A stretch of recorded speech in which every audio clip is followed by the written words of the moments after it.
second year of growing chestnuts. I started them in a 5-gallon bucket with play sand. They were good to go by the end of March. They already had sprouts on them 2 inches long. I transferred them over to these little tree tubes or little planting things. There's the nuts to all of them. I got them up off the ground in this aerated wire mesh on the bottom, hardware cloth. And I had this cover. It's just 2x4 on the bottom, laid over top of them, but they got so tall, they growed through the wire.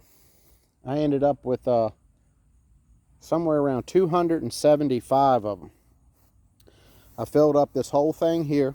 I ran out of them little tree tubes or planting tubes. I put them in 5 Below bags in Walmart. You just take a Walmart bag or 5 Below bag, fill it up with mulch, potting soil. I put like 15 or 20 in there and they just grow like crazy. Something about the air gets to them. They're up off the ground. I just took these out. They've only been on the ground for a couple weeks, but I had this thing full. I had this full. Whew. That's Dahlgren. Happens all the time here in Southern Maryland. I got these. This is a fish tub. I drilled 3/8 holes in the side and the bottom, fill it full of potting soil, and there's probably 30 chestnuts in there. These are some I growed last year. I planted those last year at the end of August, and those suckers are already 6 feet tall. So those are 2-year chestnuts.